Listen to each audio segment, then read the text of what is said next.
This is the Ramana Maharshi 40 Verses on Reality satsang, a time for self-reflection and self-inquiry.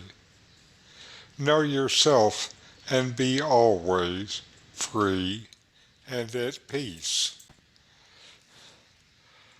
I'm Richard Clarke, hosting this satsang. Welcome. I'm a seeker like you, sharing what we love. I've been blessed with years of deep teaching. I bring this to you with this satsang.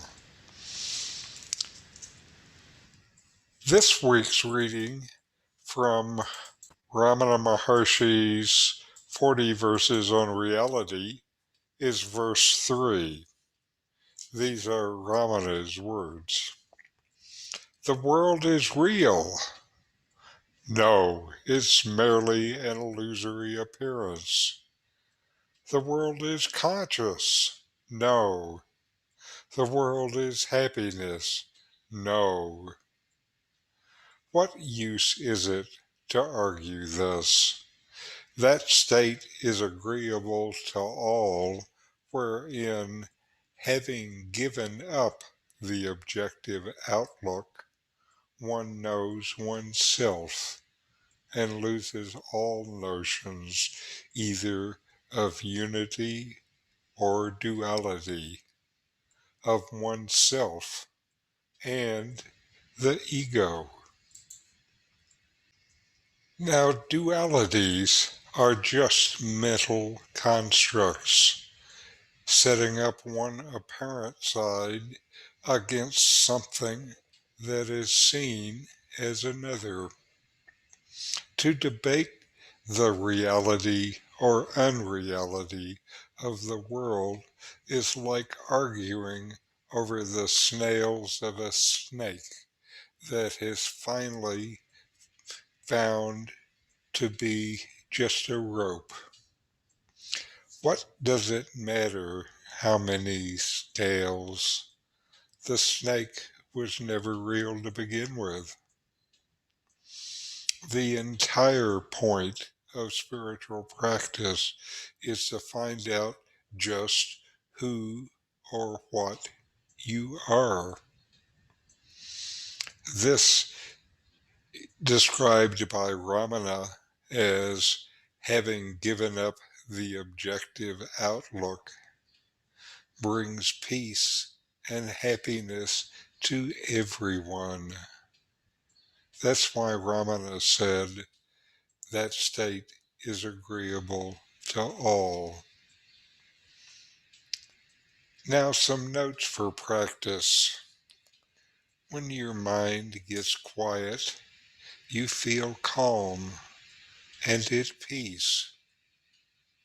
Where does this peace come from?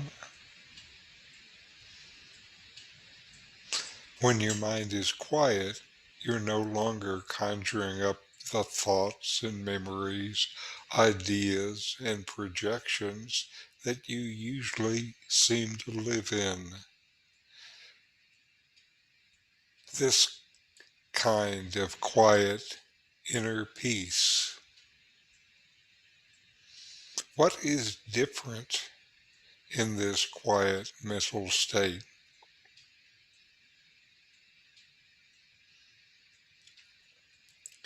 And if the peace is not just conjured up, where does it come from?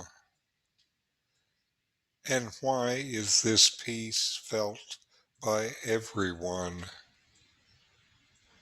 Could it be that when you look deep within, this peace is within you and within everyone? What is to be found by such investigation? Is it a transformation, or is it what was always within you? Now, on to our videos for the week.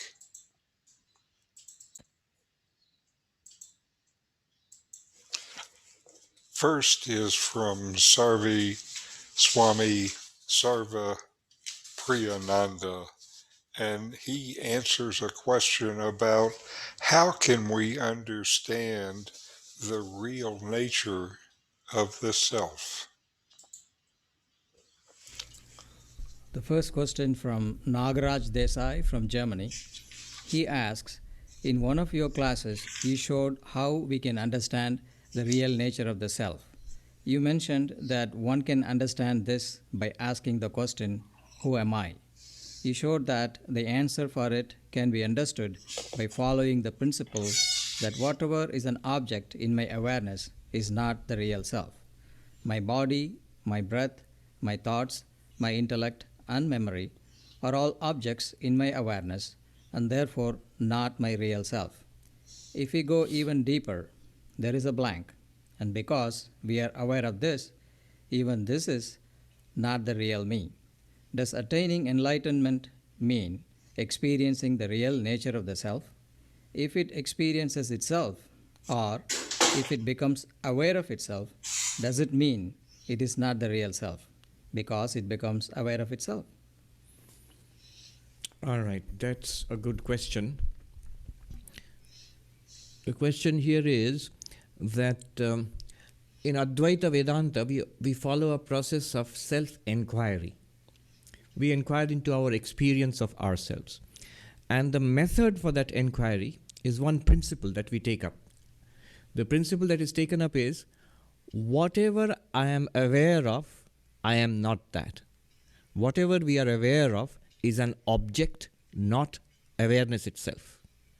And that which we are aware of is an object to awareness, not awareness itself. So by this process, we eliminate from our self-concept all objects. You see, the problem is that we have identified ourselves with things which are not ourselves, with the body, with the mind. We take these to be I, me, but we are not these. Vedanta tells us that we are awareness, pure awareness. Now, how do we reach that? How do we appreciate what we truly are? By this method. This is the method that has been adopted, that the real nature of the self is that which is aware, and anything that we are aware of is not the real self, is an object to the real self. It's a very powerful method. Now, if you follow this method, even if you think about this method, then you will come to this question, which this gentleman has asked. The question is, so our ultimate goal is to know ourselves, self-realization, self-knowledge. Whatever we are aware of is an object, not the self. So when we reach self-knowledge, we'll be knowing the self, but then the self will be an object, because whatever we know is an object. Then it will not be the real self. And this question has to be appreciated. Then you can understand the beauty of the answer. So the answer is that the self can never be known as an object. Whatever is an object is not the self, and that criterion remains true till the very end also. Whatever you know as an object is not the self. So, will the self remain unknown? If the goal is self-knowledge, will we fail in attaining the goal? Will it remain with the self? Will my real self always remain unknown? No. It is more than known. It is not known in the usual sense of knowledge. What is the usual sense of knowledge? Whatever we know as an object, the usual sense of knowledge is by knowing something as an object. I, the consciousness, I deploy instruments of knowledge through the mind and the senses. So through the mind and the eyes, I, the consciousness, I see. What do I see? Objects, forms. I, this awareness, through the mind and the ears, I hear. What do I hear? Objects, sound. Similarly, other objects are there. For each sense organ, separate object. There is smell, and there is taste, and there is touch. Not only that, there are subtle objects in our mind itself. Thought and imagination and memory and ideas and desires, emotions. These are also objects. Why? Because we are aware of them. So at the level of the external world, the objects, physical body which is part of the external world, object. The breath, you're aware of it, object. Thoughts, emotions, memories, aware of it, object, not the self. Beyond that, even the intellect which we are using right now for understanding all this, that is also an object. It's a process we are aware of. Beyond that, if you push, as he says, you will reach a blankness. The blankness we experience in deep sleep. The blankness we experience in deep meditation also. Because it is experienced, that's also an object. It is not us. So we are not the physical body, object. We are not the breath, the pranic body, object. We are not the mental body, mind. We are not the intellect. We are not even the blankness beyond the intellect. Not Annamaya Kosha, not Pranamaya Kosha, not Manomaya Kosha, not Vijnanamaya Kosha, not Anandamaya Kosha. Then, see, here is the beauty of it. We now are looking for our real self. And our tendency is to objectify. Why? Because we have always seen objects. Whatever we know are always objects. So somewhere, even if we say, I know that the self is not an object, we say that, we think that, but unconsciously the impulse is to objectify the self. It can never be objectified. It is not an object of awareness. It is the awareness itself. Then how is it known? Will it be unknown? No, it is more than known. In every act of knowledge it is known. Whenever you know something, the presence of objects, you are knowing the self itself. Whenever you know the absence of objects, you're still knowing the self itself. It's like, let me give you an example. It's only an example. So when I show you the clock, what do you see? It's a clock. And then I show you the mic here. What do you see? Mic. I show you the cloth here. What do you see? Cloth. Clock, mic, cloth. 3 different objects. But notice there's something else you're missing. It is not just clock. It is the light reflected of the clock. There is clock here plus light. The light is falling on it and then it's illumining the clock. So you're seeing the light. The same light falls on this mic and illumines it. It is mic plus light that gives you the experience of the microphone. It is cloth plus light which gives you the experience of the cloth. What is common to all of them? Clock is different from mic is different from cloth, but the same light is illumining all of them. In the same way, there is consciousness in every experience, in every knowledge of every object. One thing is there, consciousness is always there. Now, why did I say it's only an example? One thing one must be careful of here. The clock is a material object, but the light which is reflected from this clock is also a material object. So that does not apply to consciousness. What I mean is, in every knowledge, consciousness is there, but not as an object, as the illuminer of that object. Once we realize that, then we will find it in every knowledge. In Kenopanishad it is said, Pratibodha viditam matam amritatvam hi vindate. In every episode of knowledge, in seeing, hearing, smelling, tasting, touching, in thinking, remembering, understanding, forgetting, loving, hating, whatever it is, the same consciousness is shining everywhere, but not as an object. So it is self-revealed. There is a very important conception in Advaita Vedanta, self-revealed. Self-revealed is in Sanskrit swaprakasha.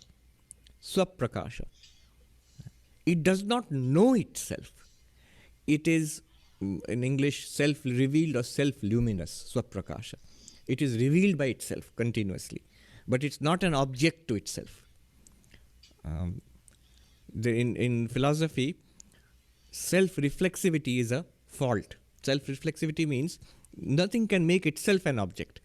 So, for example, I can use this finger to touch things. I can touch the microphone, I can touch the cloth, I can touch the table. This fingertip, I can touch. But can this fingertip touch itself? No. It can touch other fingertips, but it cannot touch itself. Right? In the same way, these eyes, they can see other things, but they cannot see themselves. And don't say that you can see yourself in a mirror. You are seeing a reflection of the eyes in the mirror. The eyes cannot see themselves directly the way they are seeing other things. So self-reflexivity is not allowed, or it's seen as a fault in philosophy. Self-reflexivity means something knowing itself, something referring to itself. Eyes do not see themselves. The finger does not touch itself. Similarly, consciousness does not know itself. So when enlightenment comes, you cannot say that the self will know itself. No. It does not technically know itself. But it is more than known. It is self-revealed. It's self-luminous. Not only in enlightenment, in every knowledge, in all ordinary knowledge, in religious knowledge, spiritual knowledge, in all kinds of knowledge, consciousness is self-revealed. Just as the light is common when it's reflected of all the objects. Also, the eyes, when we see different things, we are seeing different things, but what is common to all of them? That the eyes are seeing, same eyes are seeing everything. And I touch different things with the fingertips. What is common to that? The same fingertip is touching everything.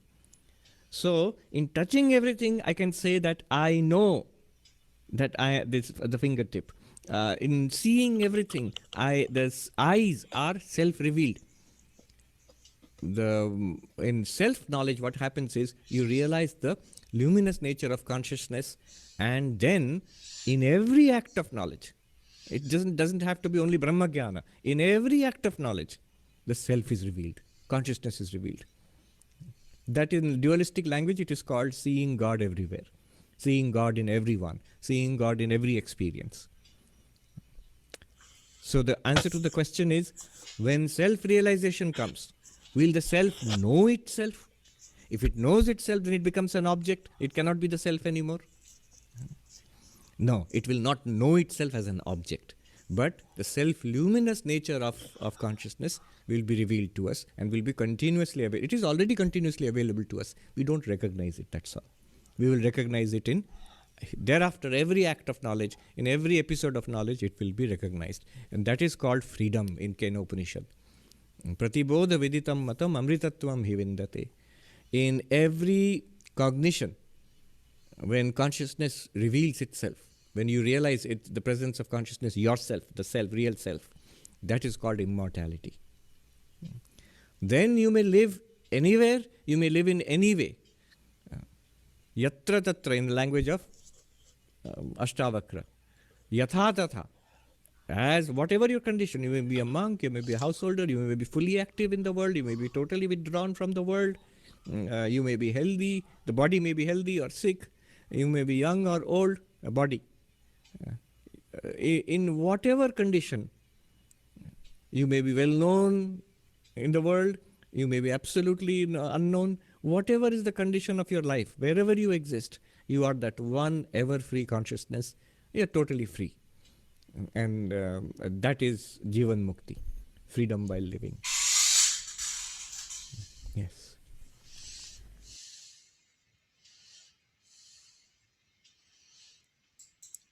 And next is Rupert Spira. He answers a question saying, there is no subject-object division. And then there's the torch, you call it, the focusing of awareness. Could you speak to that, the difference and how that occurs from this full awareness, this fullness, to this focus?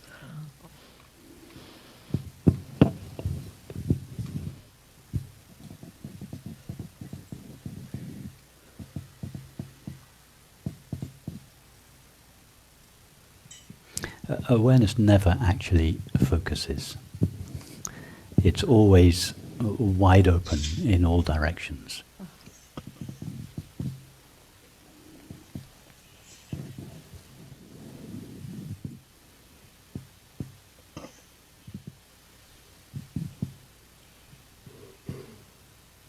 It's only when an apparent object comes into existence,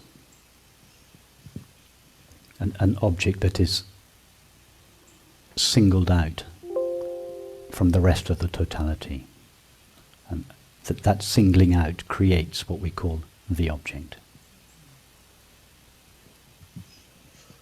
It's only when that takes place that there seems to be this focus of attention onto an object. But awareness never really knows an object.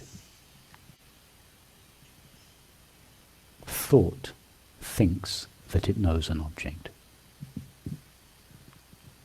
But awareness doesn't know a multiplicity and diversity of objects and selves.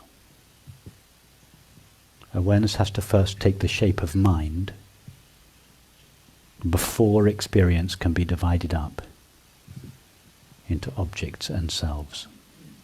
Once that has taken place, then we can give one of those objects or one of those selves attention.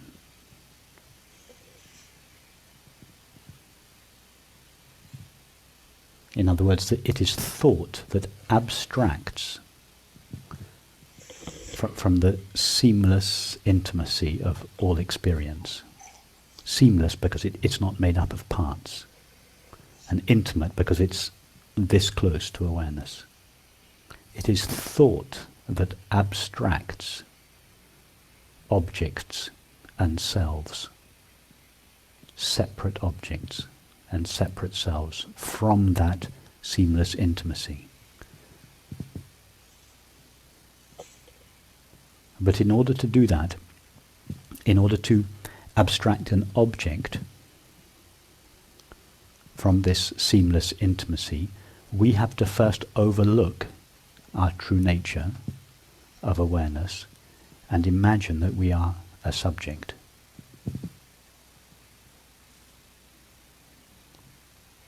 So when this simple knowing of our own being is overlooked, at that moment we, awareness, seem to collapse or contract into a separate subject. And at that moment, a world of objects and others come into apparent existence. That subject can then pay that object attention. But awareness is not the subject of experience, although sometimes as a halfway stage we talk about the witnessing presence of awareness, I, the subject, knowing the objects of the body-mind. That's a legitimate halfway stage. But awareness never actually becomes the witnessing subject of a multiplicity and diversity of objects. The subject and the object, they arise together. They're created in thought's imagination. It's thought that divides this seamless intimacy into parts, abstracts a self that knows and an object that is known. It's thought that says that knowing takes place in here and the existence of the object takes place out there. But for awareness, knowing and being are the same thing.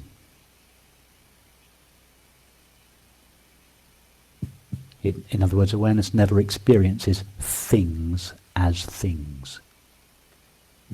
It knows things much more intimately than that. It knows everything as itself. It doesn't know a world as a world. It knows the apparent world as itself. In other words, from awareness's point of view, it never comes in contact with anything other than itself. It only knows itself. However, once thought has abstracted a separate self, once thought has overlooked our true nature, and has imagined instead that we are a separate, limited self, then what we are just inhabits this little corner of experience called my body. And everything and everyone else are projected outside and become objects and others. And from that moment on, we live our lives based on the belief and the feeling that what I am is a separate, limited self, moving around in a world of objects and others. But there's only one thing that that separate self truly longs for, and that is happiness or peace. All separate selves seek happiness or peace alone. Now, what that separate self is truly seeking is to dissolve as a separate self, to be returned to its real self, to be unveiled. That's what the separate self spends its life seeking its own death, seeking its own disappearance. Everything the separate self does in the outside world is orientated only to finding the knowing of its own being, finding its own being as it really is. This dimensionless, objectless, transparent awareness.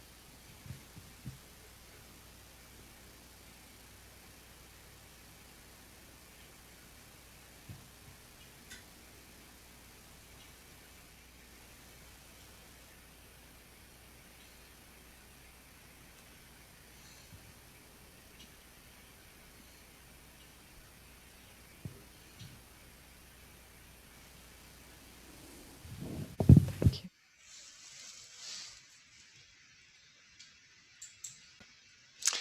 And next will be Nome, and Nome will be, this is a satsang discourse, being is knowing.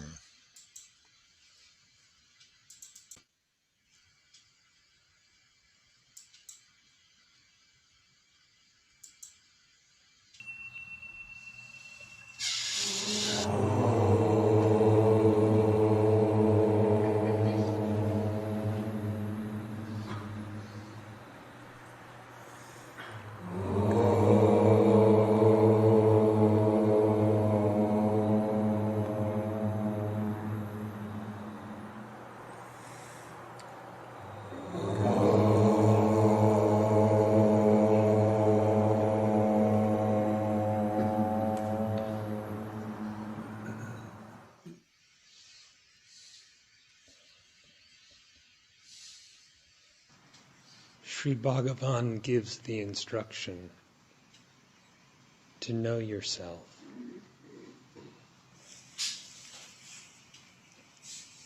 In this knowledge, being is itself the knowledge.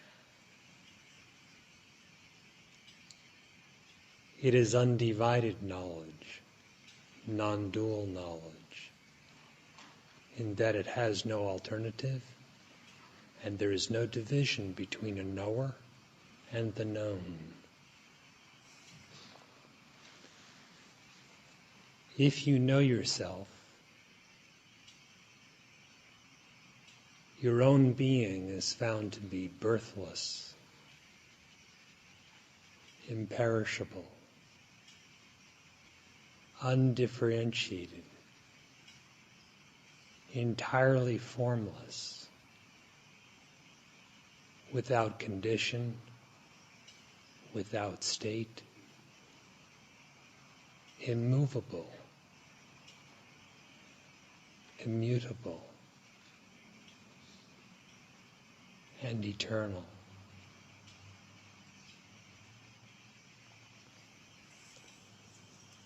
If you do not know yourself, the you that does not know does not exist. For the self is only one, without a second. Your existence is invariably singular. There are not two selves. The self is only one. So then, inquire within yourself, who am I?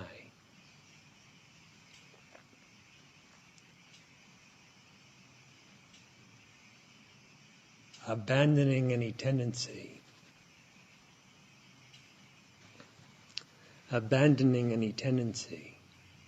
to misidentify yourself with the body or its attributes, with the senses, with the mind, In other words, abandoning the tendency to misidentify with what is objective and not the self. Inquire deeply within yourself as to who am I?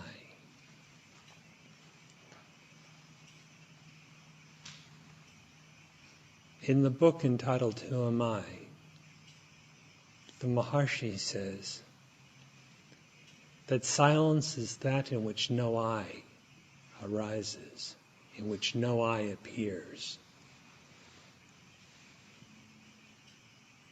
In the book entitled Talks, he says, silence is I.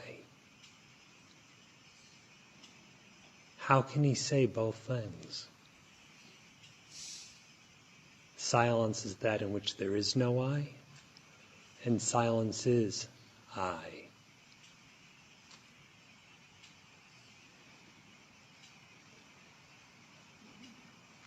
That in which misidentification with the body is gone, and in which there is no false assumption of individuality,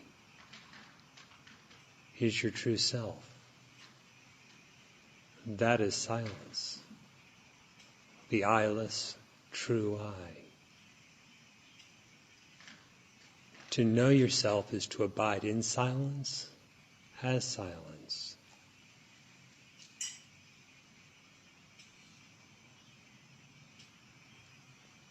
The knowledge is being. Being is self-luminous. Examine your own sense of existence. It is self-luminous and requires nothing else in order to know itself. At just such a depth, you should know your own nature.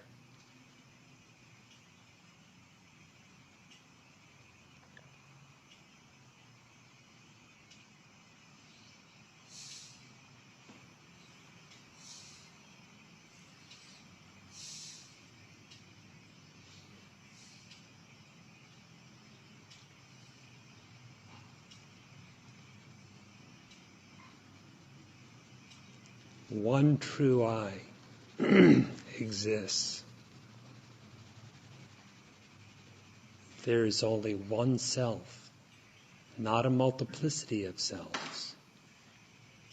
There is neither a multiplicity of selves outwardly, which is imagined only due to relation to the body, nor is there a multiplicity of selves inwardly, as if there would be parts to you, higher and lower, a true self and a false self, a real self and an ego self, and so forth and so on.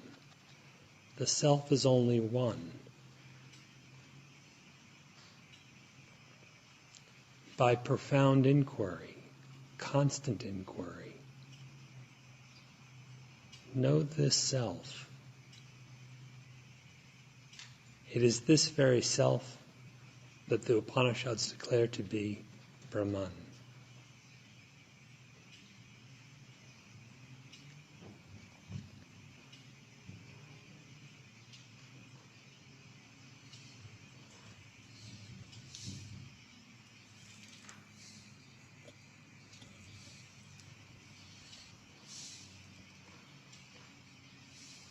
You cannot hear it. You cannot see it. It is not possible to study it like a topic.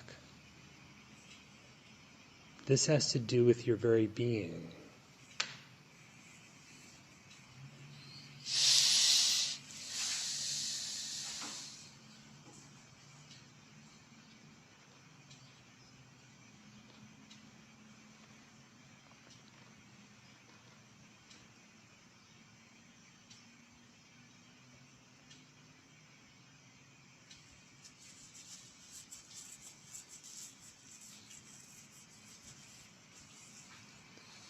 When there appears ignorance, there is the need for true knowledge. Realizing true knowledge by knowing yourself. Ignorance is found to be non-existent.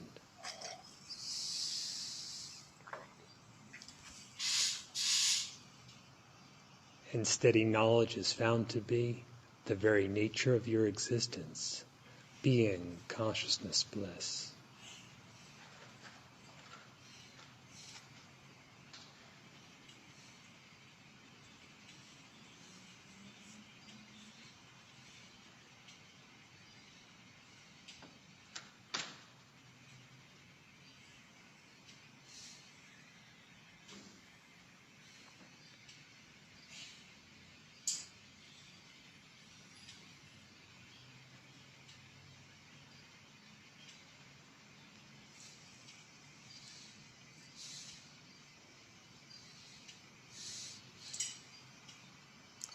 All right. Now let us spend a few minutes meditating. Breathe in and breathe out. Long, slow breaths. Notice the breath as it comes in, as it goes out.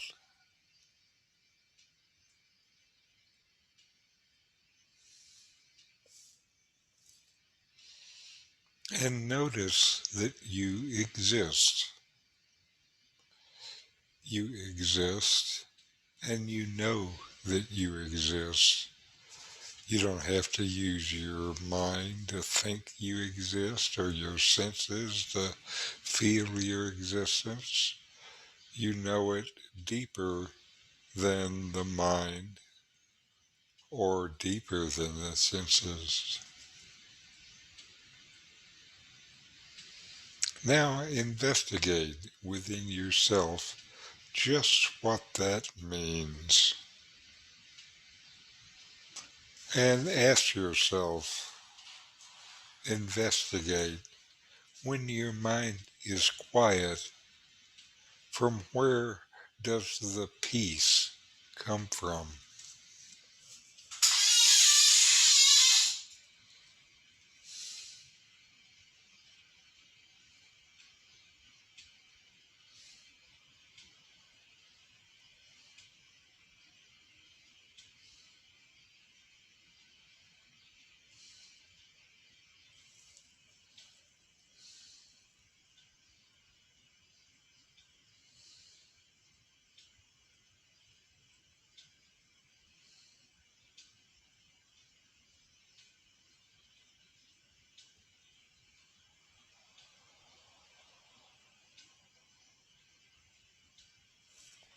And then ask yourself, inquire, who am I? What is the nature of my existence?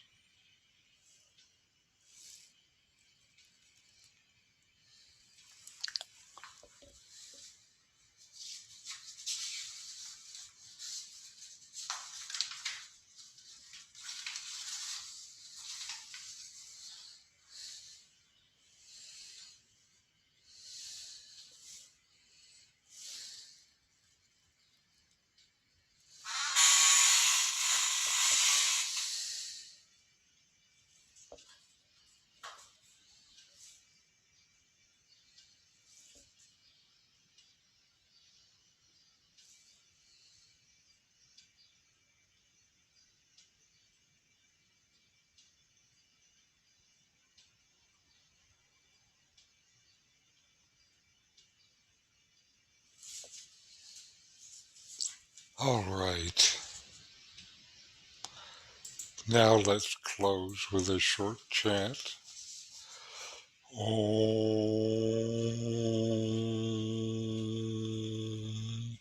Shanti, Shanti, Shanti. Om.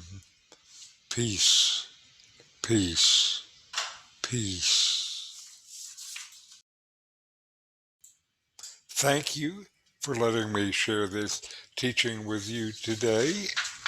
This series on Ramana's 40 verses with 40 verses on reality will continue in the following weeks. If this satsang was of interest to you, I have more for you, a free book site, a YouTube site, and my blog. The URLs will be on screen next.